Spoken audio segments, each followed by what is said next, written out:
everybody. Today we will be representing beauty standards across multiple countries and how it affects women in their society. I chose India because I personally feel like it's underrepresented, especially with skin tone, culture, and kind of how it's represented in the media. So that's why I picked India. I picked the US because obviously we live here. I feel like that was one of the easier ones to really dive into and kind of pick apart because we see it every day. I chose China because I feel like it's kind of, they're like really on about beauty standards, you know?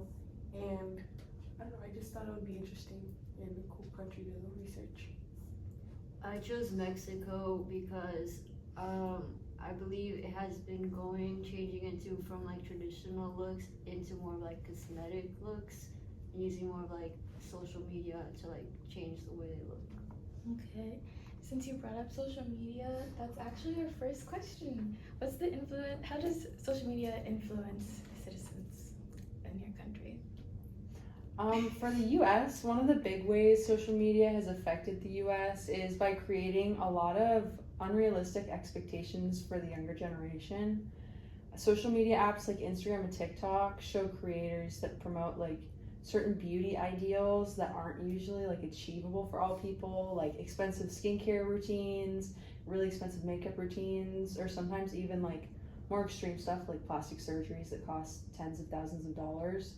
And those kind of things are definitely not, like I said, easily accessible for everyone. And that plays a big part in those expectations for younger teens who are a lot more impressionable and easily influenced, especially by stuff they're seeing every day. So I chose, of course, like I said, India, and I kind of experienced while researching a similar thing as you did.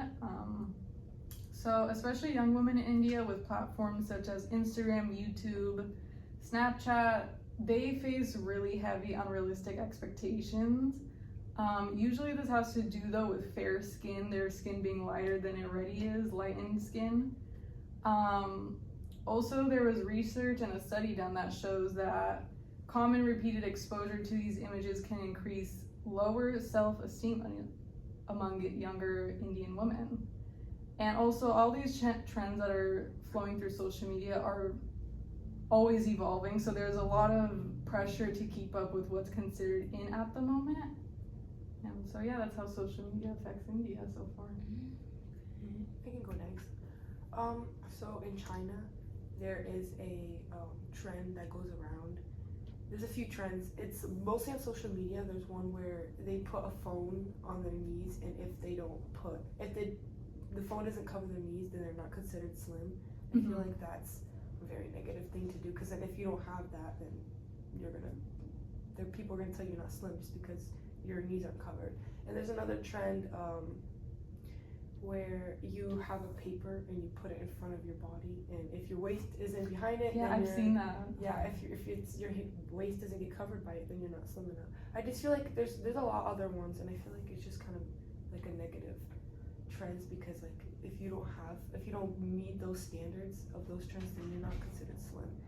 And just like in general, there's a lot of different face shapes and face like looks that are considered like beautiful. Like one in particular is called I think it was called the pure face, where they have like a round face and like big eyes and like smaller lips, and there's just a lot of different things that they consider beautiful, and if you don't have that, then you're not considered like as beautiful as you can be. But yeah. On TikTok and Instagram, on this new generation, they are starting to like how do I say, go down from like, you know, makeup and like eyeshadowing and like to make their eyes look bigger, but they are kind of starting to go more into like cosmetics, like, you know, injecting their lips to make them look bigger.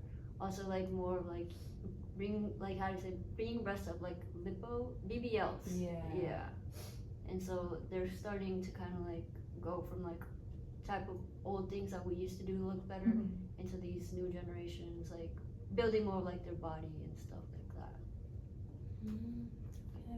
I just want to add on to this from what I've researched. According to the Social Media and Body Concerns, Current Research and Future Directions by Farduli and Vartanian, I believe that's how you pronounce it, repeated exposure to these types of posts and these idealized posts make people worry about how they look and whether they're attractive enough. And oftentimes this repeated exposure has been very much proved to lower confidence in young women. So I really just wanted to add on that, despite any countries, that it still affects women for these repeated trends. I also have something like that. Oh, you do? You can go first. Okay, I like how you added the quote because while we are breaking it up into individual countries per person, I feel like social media kind of has like a negative reputation for a lot of younger people just because they are so easily influenced. But I also want to add, this is about the country I'm researching. There's a lot of these people in this country, they tend to use filters and a lot of like editing apps. So I feel like that's something that's kind of negative too because it kind of gives off like.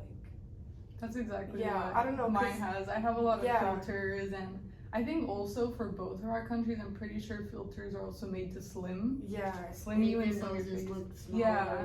And a lot Slim of, you down and whiten your skin. yeah, tone. that's Yeah. what a lot of like, because a lot of these the Chinese and like the Chinese internet, there's like that's the term in the article. They have like already built in like when you're already recording, so they already have built in like way slimmer. And Yeah, like, I've seen that. Makes you more pale. And it's already all built in. It's like already there. You don't have to like find it as a like separate filter. Okay. Thank you. So since we're talking about beauty like filters, why don't we talk about the beauty industry? Let's see. Anna, would you like to go first? What are some makeup Sure. trends? Okay, so these are just two that I've seen like a fair amount on social media that I also like researched in articles, so these kind of stuck with me. Recently, I've seen a lot of people doing like a more natural or glowy like foundation that gives like no makeup look kind of vibes, just to make it seem like you aren't wearing a ton of makeup and you're keeping it semi-natural. And then another big one I see is like a resurgence of Y2K or 2000s theme like makeup looks. Certain aspects of that are similar to something like from when I was a kid, at least, like really thin eyebrows, people thin out their eyebrows, and then lighter lip combos, so like a really light lip liner and then a lighter gloss as well. And I think those have come back and been a little bit more popular, like I said, especially on social media like TikTok and Instagram, where I see like makeup tutorials posted. So some popular makeup trends in China, they like to use a lot of blush and have their rosy cheeks. There was I'm not sure if like it's more of a just like specific areas, but on an article I found people there like to do this look called cherry shimmer lips, and it's more like cherry red lips and like just like more details with like the colors and like different like shading. And then another one, they tend to use a lot of like skincare routine products because they want their skin to be like flawless and like pure without like any without acne or any spot like Glass blemishes. skin. Yeah, stuff like like glassy, that. and they like to use like a lot of moisturizer and just things that make their skin glow. The beauty industry right now, over in Mexico, we like, it seems like they watch more of like this, I don't know if you guys know, like telenovelas, soap opera type of shows. So due to that, they do more of like, you know, microblading their eyebrows to like smaller ones. They also starting to like do more like healthier, not as much makeup, but they starting to go from like rich type of brands into more like superstore brands. Yeah, from rich brands into smaller like. But so I found some commonalities in what you guys have already said. Lately the makeup trends in India have shifted more towards also being natural and glowy. It's not mostly just about the makeup, it's more about taking care of your skin and more about having completely smooth skin rather than looking totally different. A lot of this influence has come from Korean beauty and what we see from social media, and especially kind of how you mentioned soap operas. In India it's more Bollywood stars. And so minimalist makeup has definitely caught on, especially with students and young adults. But to also mention, according to the study, women's disempowerment and preferences for skin lightening products that reinforce colorism. Beauty advertising has historically emphasized fair skin and Eurocentric features, so more pale and fair skin. Except now many brands are trying to promote inclusivity and more skin tone ranges to promote more diversity. So yeah. Alright, our next question. Plastic surgery. How does that affect people in your country and how accessible is it? So for the US, I'd say usually when you see people that have had even just like a little bit, but like a lot of work done, it's usually in bigger cities. So like, what was it? Phoenix, Scottsdale, Arizona, LA, Seattle, New York, Miami. Usually in like the really big cities is where you're gonna see people walking around. It's not as common in the more rural areas or even smaller places, not only because of the accessibility of good doctors, but also the overall cost. I know a lot of people from the US will go to other countries like Turkey or somewhere in Mexico to get work done because it's a lot cheaper and then they can fly home. And so I'd say in big cities it is a lot more common, but in smaller towns you definitely don't see it as much. So plastic surgery in China, it's a very like normal thing, more common. Actually, China is the third most successful country with like plastic surgery. Like their industry is like booming right now and it's skyrocketed in a few years because the trends of like the beauty standards have gotten more strict in a way. So, but a lot of people want to change how they look just to like meet those standards, and they just the industry has been making a lot of money off of that. So that's what I didn't really find anything more specific. There wasn't really much articles about like more specific like information, but that's what I found so far. Yeah, I also found looking at plastic surgery has achieved more widespread social normalization among middle and upper class demographics. Things like liposuction, breast augmentation, and rhinoplasty, especially because of the pricing. It seems like it's cheaper over in like Tijuana, Guadalajara, and Cancun, as in like it could be lower cost by about 50% to 70%. Okay. So, same as you, I couldn't find too much information on my country, but I did see that most of the main popular cities in India, kind of middle to upper class, are able to get plastic surgery. It's not super common there. What is common is things such as rhinoplasty, Botox, lip fillers, and skin treatments again. Social media, celebrity culture, and the fact that these procedures are a lot more affordable makes them a little more common now than before. Still, even though these procedures are easier to get, it's not like every woman is expected to have surgery, and whether you can access it or not really depends on where you live and if you can afford it. Studies say that more people are interested in these procedures now because there's so much pressure to look a certain way and because we're seeing all these perfect faces online all the time. I like how you added the thing about lip filler and like rhinoplasty because those are not small. Like I don't think any operation is small, but certain things like lip filler are becoming a lot more popular here too because you don't have to go to a plastic surgeon. You can go to an esthetician, I think, or just an injector, and they can do that for you in a much smaller office for less money, and that kind of makes it a bit more accessible. I would just like to add, there's been a recent trend of hyaluronic acid injections with estheticians, which has been very harmful to people's health because it's not professionally done. So there is a lot of negative side effects to not getting these properly done. For sure. And I think a lot of us in like our countries can also relate. Like there's a lot of, especially kind of traveling outside countries, it's very risky to get like botched you know, a lot of Yeah. people from here will travel to Mexico, I've heard, to like go get BBLs and stuff, or like even Bosnia. For me, like people get lip filler like at 16, so. That's also because like over in Mexico, I've heard that you don't really need an adult. Yeah, yeah. See? So now we're gonna talk about colorism, guys, because I think we can all agree that colorism and colonialism go hand in hand. Anyways, what's colorism like in your country?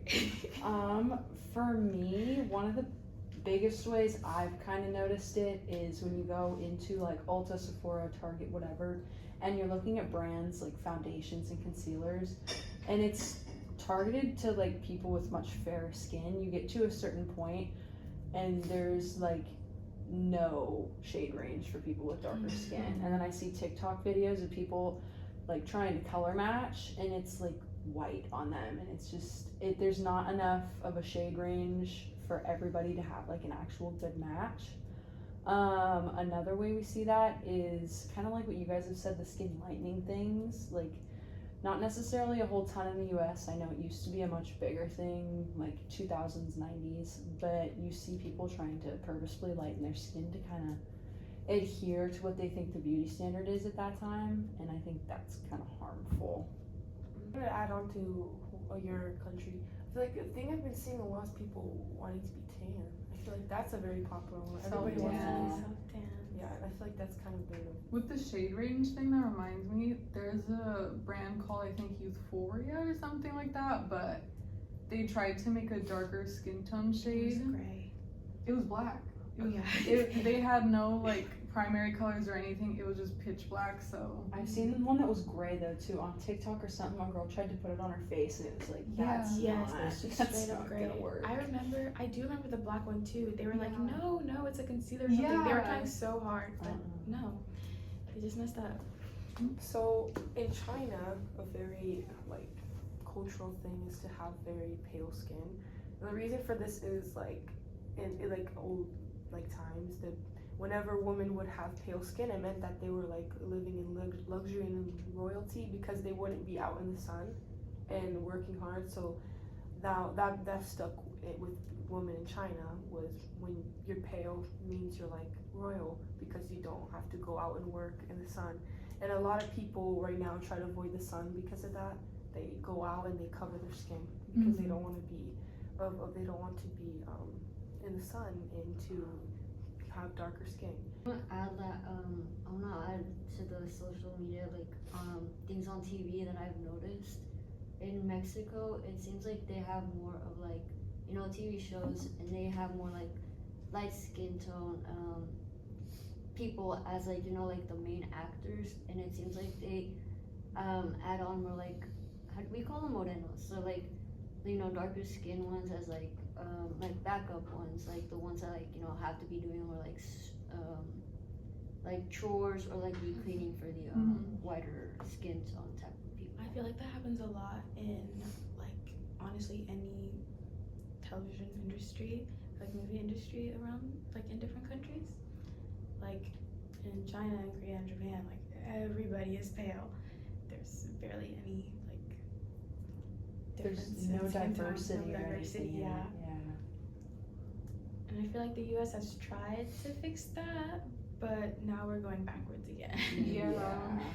I remember Beauty Blender came out with their collection of foundations, and there's 60 of them, but I think 40 of them ended up being all fair skin, and the rest were orange. They weren't even dark skin. So I don't understand why they're making it seem like it's so difficult to make darker foundation. I feel like it's because they want to advertise. yeah, and I feel like it's just so unfair. And then I read too that in the US, people with darker skin that want to buy foundation or concealer that actually is a good shade match, it's more expensive than the lighter ones are too, Yeah. which is insane to me. That's just really weird that they're trying to market off of that. And it's expensive. Like my concealer itself is $40, I and know. so Yeah. paying even more on top of that just for something you can't control is I feel like insane. I don't know what their reasoning is for making it so hard for people to find darker foundation, but I feel like, is it more expensive to make it darker for like the industries, or does it really matter?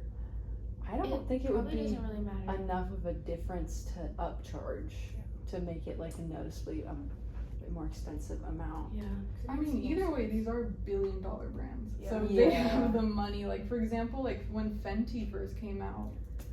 Yeah, when Fenty first came out, like she knocked it in the ballpark. But like, there was like bigger brands like before her who have been in the makeup industry who like, for example, like Beauty Blender, everybody knows the sponge. Mm-hmm. And they came out with foundation and it was just terrible. They just didn't have good diversity. But in India, colorism continues to be a huge issue, with fair skin frequently associated with marriageability, beauty, success, and social status.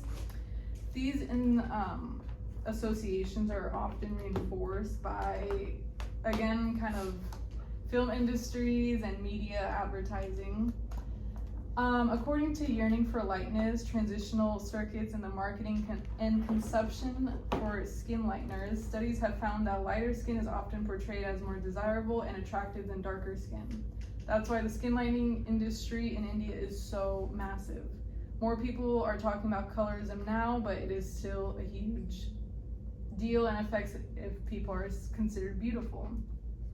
Another thing I forgot to mention is in China there's a lot of products that they add like skin paling like in product. Is that common in India? Yeah, it's super common. I mean, I've seen it's really common for creams, skin bleaching. Like that's another thing, like kind of part of the plastic surgery that I didn't touch on, is that skin lightening procedures are very huge, and like oftentimes with filters and kind of when you look at Bollywood media, like you can see like heavily edited photos or videos that make them look completely pale and white.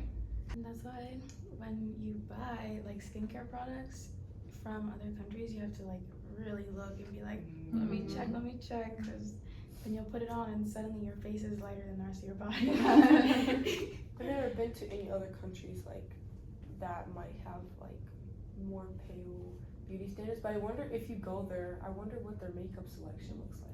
Surprisingly, they have more shades than the US. Really? Yeah, it honestly depends on the brand. Sometimes they have more shades, sometimes they have even less. But the skincare, It's just better. Yeah. it's way better. It's way Yeah. better. Same with also like tooth care, because there's a lot of stuff that the US just like is like, no, it's bad, but actually it's good, but they just will not like test it. Like other countries like China, they probably have like a massive like diversity of different skincare products. They probably have a huge amount.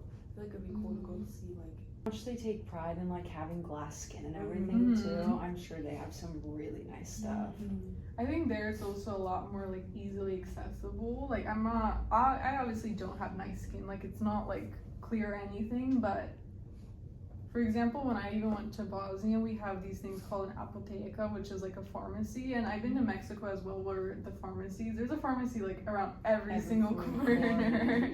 And over there, it's so much easier to get like things kind of prescribed to you, or like things that work for your skin. When I went to Bosnia, I was there for a month and my skin completely cleared up. I was gonna say, I also have TikToks or like social media where they give examples of like creams that you get in Mexico compared to the ones in the US, and it has different types of ingredients. Exactly. I've Because seen US even bans about like those ingredients. shampoo and conditioner and everything too. Like, and then over there in Mexico, it seems like more natural type of stuff. yeah, and then over stuff there- that is actually like healthy for your hair and not just a bunch of chemicals. And then you try and get it here in the US on Amazon in store and they don't have it. I feel like US is just kind of they try to make it seem like everything that all the products in the USA are like healthy for you and The best. all natural, but they're actually like the worst. I saw like a trend where it was like Arabic stuff for scent, Korean for skincare. There was like different countries for different like parts of like your body and like for hygiene and stuff. So And I was like, I should try that. yeah. Right, let's see, moving on.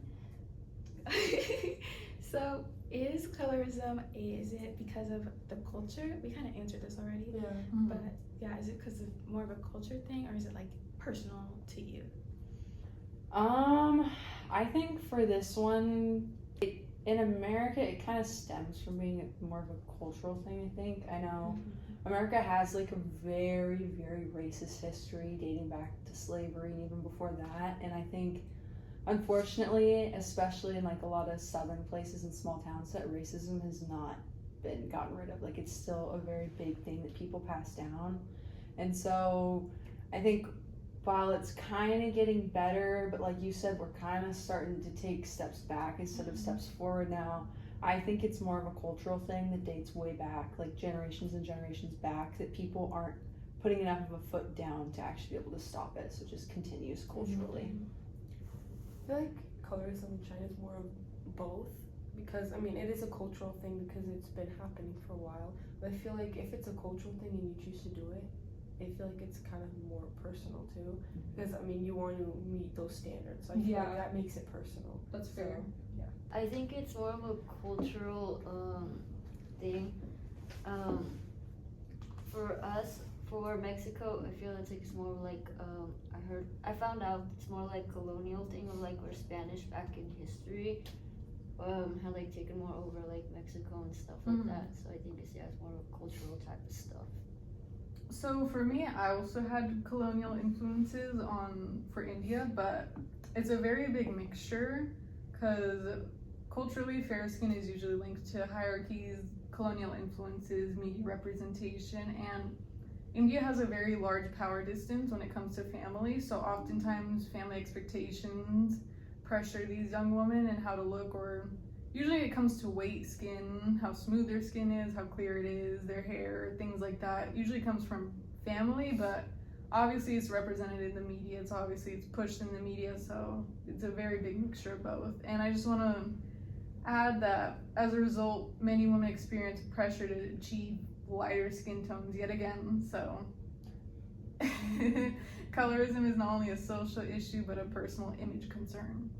I like how you included that a lot of the influence comes from family, because I feel like in the US too, especially when you're younger, you see a lot of like how your parents behave and how your family acts and kind of talks about certain things like that, and a lot of people kind of just do exactly what their parents do until they're conscious enough to like make their own decision about what's right for them and make it more of a personal thing.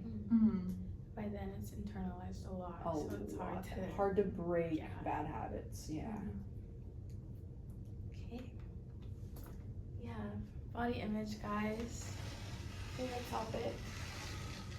So, how like when it comes to your body, how like what's a big thing that gets changed in your country?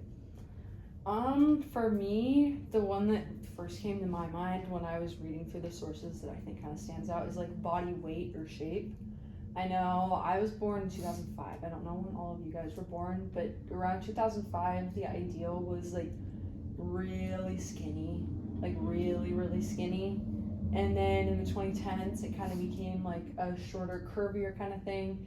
And now you can kind of see it starting to like go back to being super skinny. You see the red carpets with all the celebrities now, and their skin and bone, they look very unhealthy, like due to GLP-1s, like Ozempic, that cause weight loss and stuff. And I think the sudden uptake in a lot of celebrities that are in the media a lot, like people using those GLP-1s for non-medical reasons, I think it's going to take kind of a negative toll on the younger people too, because I remember things like Tumblr and everything, it very much normalized eating disorders for a lot of younger women, and I can kind of see how that might come back a little bit, unfortunately, with how the media is kind of instead of Tumblr, moving. Twitter.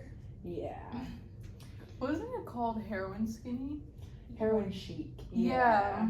Like Kate Moss, all the supermodels doing like drugs and everything, and now instead of a, I guess, recreational drug, is that what you would call that? I don't know. It's like doctor prescribed GLP-1s that are supposed to be for medical weight loss reasons that are just being thrown at people. Here they're now so easily accessible. I know. A couple people I went to high school with have talked about it since I've seen them recently, and it's like they're on it, and they're like, oh yeah, I walked into the doctor and like kind of asked for the prescription, and it didn't take anything for me to get it. It's like that's concerning. We're like 20. You should probably not be. Especially because that means younger people can get it super easily too. Yeah. And I feel like in the like modeling industry, I feel like a lot of the times their expectation is for you to be very slim, and like the skinnier you are, the more like model like you are. But I feel like a lot of the times it's very unhealthy because they want them to be like extremely skinny. It just looks very unhealthy. I think eating disorders kind of across the globe have always been an issue for women, just like not even talking country-wise. Like I know in Africa they force feed young girls. Yes. You have to- to be very curvy. Yeah. It's seen as like it's like a fertility thing. It's like, oh, you're curvy, you can have a lot of children. Oh, you're curvy. That's how it was like Great wife. back in the day. It was like a sign of wealth when women Yeah. were bigger because you could actually like afford to get food to Mhm. eat and have a healthy amount of weight. Doesn't China like focus more on being slim? Yeah, that's a big thing. That's mostly what the most real research was about that I found was being petite and skinny, and like your legs being slim and having long legs. Another really important thing for the beauty standard is how your face is, like the face shape. The more round your face is, the more like beautiful you're considered. Like an egg shape, and there's a few other ones like more fox-like face shape and different. There's a bunch of different ones, but mostly the thing that I found was just like being slim and dainty and petite.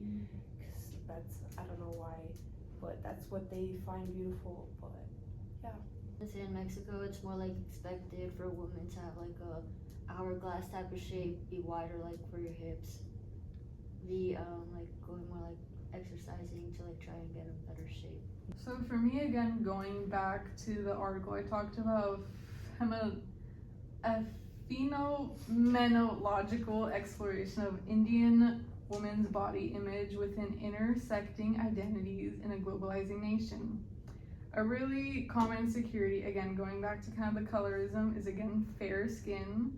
A lot of young women tend to worry about their weight, skin tone, facial features, even like small tiny details about their face probably nobody else notices. I think that's kind of something we can all agree on with our countries, is that almost every single woman in the world, and I think like an interviewer asking Rihanna like, oh, do you ever feel insecure? And she was like, oh, well, of course I have those days too, but I think no matter what, there's always going to be a pressure that makes women insecure. With so much global media and social media out there, it's hard to ignore all the narrow beauty ideals that are shown and exposed to you. And it makes it so easy to compare yourself to celebrities and people you see around you and be dissatisfied with how you look compared to them. And I think that's like a really important thing to mention, and the fact that like with social media the trends change so fast. Like I swear the whole Ozempic skinny thing, like that just like out of nowhere kind of popped up. So like having the ever-changing standard makes it even more kind of unhealthy and unrealistic for people to be viewing every day. Who's the worst I about think it? it's also, we have so many divided sides on the internet, so really kind of any opinion, I feel like you can find yourself in the right or find that it's right. Like for example, a lot of people with eating disorders, like ED Twitter is a really common thing, but a lot of people don't see it as wrong at all. For example, like I have a cousin, she doesn't think there's anything wrong, but she's older than me, she does Olympic swimming, but she is thin, you can see her bones, you can see everything, and it's just not healthy. But she personally doesn't see anything wrong with it, no matter what anybody tells her. So I think it's also just, a lot of these influences can help you, like, kind of makes you think some of these things aren't bad. Like it justifies it. Yeah. It's justifiable.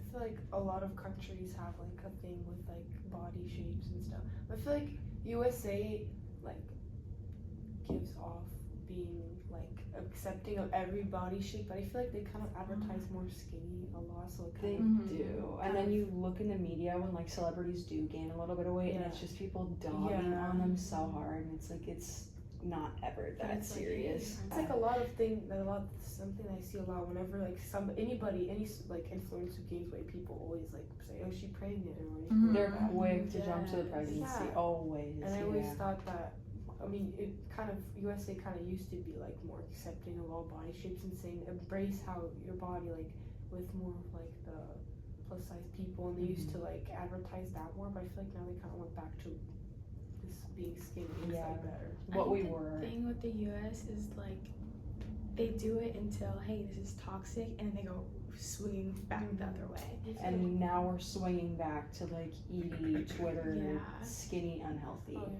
I think it's also kind of common for like also these celebrities, kind of like almost like generational trauma, how it impacts other people. Like for example, we're talking about Bella Hadid, and like it's very known that her mom would make her eat very small amounts of food, and like that almond clip. yeah, This so is yeah. only an you almond. can have one almond. You can have one Okay. almond. Crazy. And like even if it is faked, it is still represented in what we see, and people oftentimes think it's normal. But like looking at Bella Hadid, I think she was rated the sexiest woman in the world, or the most beautiful, She was or on a something. magazine or something Yeah. for it, yeah.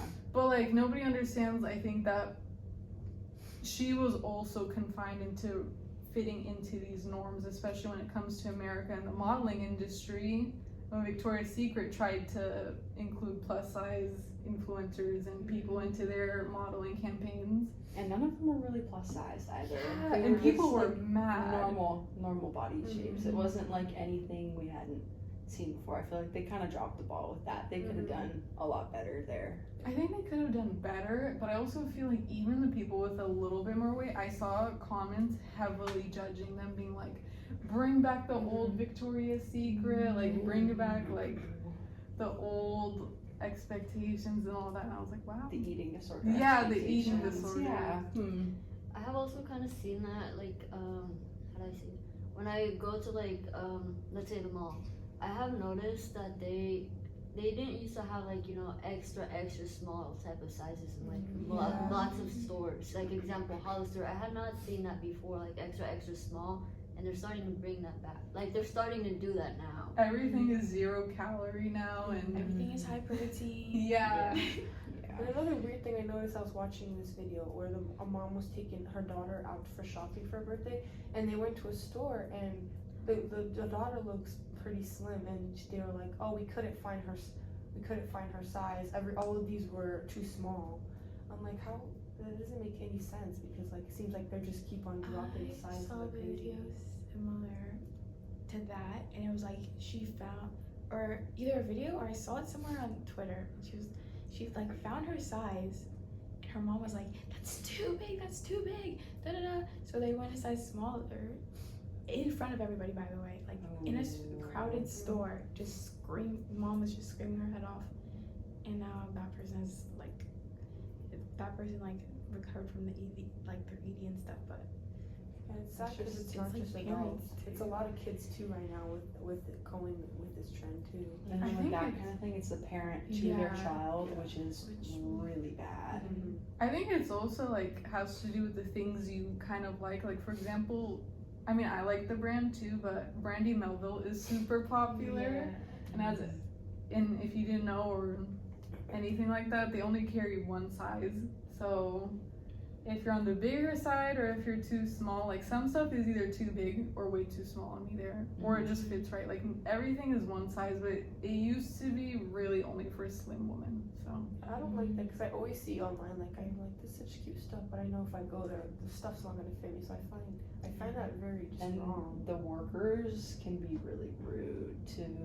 Like it's like for they're example, known for it. my sister is plus size, but like when I've gone into like some of these stores or like even Nordstrom, like there's not really a good diversity in size. Like even just like she's not like a 4XL, she's just like an XL, but even kind of finding a XL or like a 1X, like that's not, I mean America has the highest obesity rate and kind of like health issues and bigger people, and that's nothing bad. It's just that like we also I think need to include them, but like how are we in a country where it's the most populated with kind of people who are a little bit on the heavier People side? from the outside literally think all Americans are fat. Yeah. So it's weird that we wouldn't Literally. have. So why do we not have that?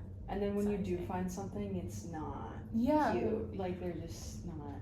I don't know what you guys think about this, but I feel like it's kind of like a little bit mean to separate the plus size sections. Yeah. Because it kind of makes it seem like they're like outsiders and just weird because they need a whole separate section. Like I get it when like people put sections for like maternity, Mhm. but like, I feel like when they have an extra section for plus size, and I feel Just like, put them on Yeah. the rack with Yeah, just- everything yeah, else. put Like, it- also, why can't we have like the same styles yeah, in bigger sizes? Yeah, Like, It's not that hard. like a lot of the times, plus size clothing is like meant to hide yeah, kind of your Yeah. features, or like, I get like you probably don't want body contour, but like a lot of these aren't appealing to what people want to wear. Mhm. So because a lot of the times when I go to stores and I see such cute stuff, like just in general, and then like when I walk by like the plus size, I feel like all of it looks kind of like it's meant for older people. mhm. Like there's still young people that are in plus size, and what if they want to wear the same stuff that's in the normal section? What you if they know? want a cute little tank top or a Yeah. cute little pair of shorts? Yeah. or That, something? that's something like that happens to me. You see how small I am? Mm. I sometimes I sometimes have to look into like, you know, like the junior type size instead of going to like the woman Mhm. section. Mhm. This is all also kind of reminding me, like, I think when it comes to also makeup and stuff, it's always for smooth skin.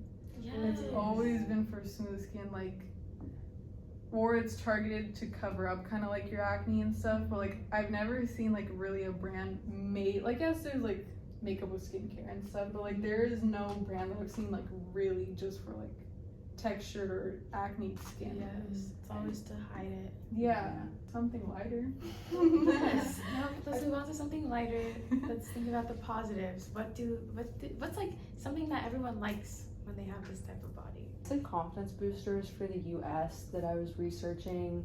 The basically main ones that I saw was having like a symmetrical face. Another one was having healthy hair, skin, and nails. Like your hair grows really quickly, your nails grow, your skin looks good, and I think a lot of people relate. Like, I don't think a lot of people understand that like cystic acne and think it's like a thing. I used to have really bad acne, and I finally got rid of it. But people would look at me and be like, "Oh, are you washing your face?" And it's like, of course I'm washing. Yeah. I'm not dirty. I'm washing I my noticed face. that too. It's kind of like whenever, like there's some instances when people would be like, "Take care of your face" or something. Yeah, like, and then I also said having naturally full like eyebrows and long eyelashes I see is a big thing because I know like everybody loves their lash extensions and everything, so having them naturally I feel like is a big thing. And then eyebrows, one of my eyebrows does not cooperate, so I feel like having naturally like really good full eyebrows is another big thing. For me, it's just like same as we were talking about before, being slim. Like that's like the main confidence booster, and also just like in general, if your face is like a round shape, like a melon shape, and if you're just petite in general, that's the main two that I noticed that's been repeated in the articles I've been researching. So I said like natural heights, like, you know, like not being under height and over height. Mhm. I also said smooth, like healthy type of hair, and also eyelashes. I kind of answer this question in a little bit of a different direction, because I was mostly writing how kind of like community and how outside influences can affect kind of confidence boosters. For example, like including in India, there's body positivity movements, increased representation of skin tones in the media, and supportive relationships with family and friends. Specifically, there's an article I read, Social Media and the Body Image Concerns, Current Research and Future Directions, Current Opinion in Psychology. Media literacy is very important. It helps individuals recognize that many online images and the things that they see are very unrealistic. Things such as body positivity, seeing more skin tones represented in media, and having supportive friends have made a huge impact to people and how they feel about themselves. And learning how unrealistic some online content can be is also very helpful when you realize everything you see isn't real at all. Campaigns also promoting inclusivity and diversity have encouraged many women in India to embrace just their natural beauty, which I've also personally seen on the internet, a lot more Indian women coming out as beauty influencers or representing their countries and kind of showing the colorism that they face. So yeah, studies suggest that positive social support and representation can increase body satisfaction and confidence. In conclusion, we've learned that beauty standards around the world are influenced by mainly social media, family, like basically outside influences. But luckily, we've got good people in our generation who are trying to fight those bad influences and make it like a more positive world for everyone to live in, where nobody has to starve themselves or gain a bunch of weight or add a bunch of fat that they do not have on their body. So yeah, redefining the definition of beauty. Cheers to that. Thank you.